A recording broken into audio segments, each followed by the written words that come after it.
Well, Chief Entertainment Reporter Jenni Mortimer has sat down with winning director James Cameron ahead of the Avatar Fire and Ash premiere, and she joins us now. Jenni, what was it like? Oh, it was incredible. Like, when I knew I was going to go meet and interview James Cameron, I thought to myself, okay, another Hollywood, bigwig, he's going to be a certain way.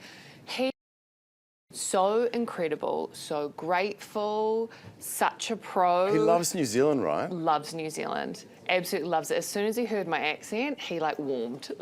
It was wonderful.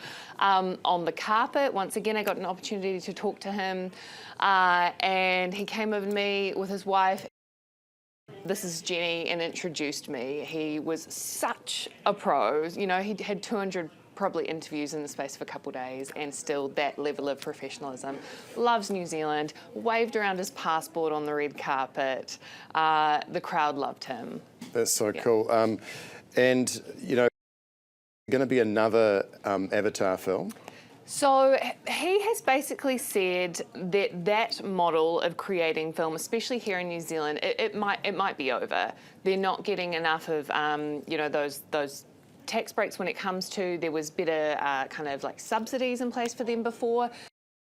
The government saying, make it easier for us to make films here. We bring, jobs, we love working here, but other countries are luring them over with better incentives for making films. We saw it with the Lord of the Rings TV series, when Prime then took it over to the UK because they offered a better. So he has said at the moment, this is the last Avatar. There is not another one currently in the works. Of course, there is a 4 and 5, but he doesn't know whether they're going to be feasible to make, and it will all depend on how much money they're able to make from this. Is it viable? And then from that, does New Zealand allow place for them to continue the franchise? Yeah, right. I mean, it's such an amazing series, right? I absolutely love Avatar. Yeah. What do you think sort of sets it apart and makes it so special? I guess, here in New Zealand, we had that connection to it from, we see some of our in it now in the second and third one, and as well a lot of fans of different genres kind of come together in it. Even though you've got the sci-fi, you've got those who love following the storyline, it's got drama, it's got something for kind of all ages too. People would be quite happy taking their teenagers along to see it, and you can sit down and enjoy it together. Because it's 3 hours and 15 minutes long. Yeah. So maybe not the little kids with the shorter attention span. Is it 3D glasses as well this time? So you can see it at IMAX or the regular theatres. So it's a masterpiece, and he's done something really incredible with the storyline in this one. I got to see it early before its release date tomorrow, and lots about connection. I think New Zealanders will see a lot of Aotearoa too represented in it.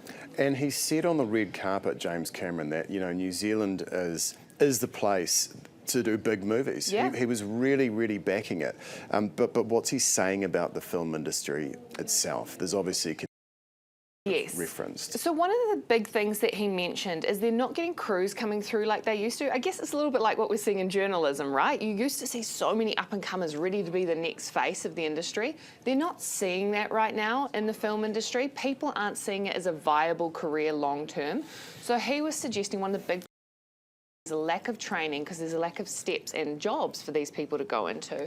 So he wants to work with universities, he wants to work with government to make it more viable for people to go into this industry and see clear steps of an industry that is thriving that they can be part of. So the training was the really big one, and then of course for the wider industry it's sense here. It's pretty epic to have him in our corner to be backing, right? Yeah, absolutely. Well, he's a citizen now. He became a citizen in August, and he wants New Zealand to thrive. He said he's here long term, even though he's technically done working on Avatar here.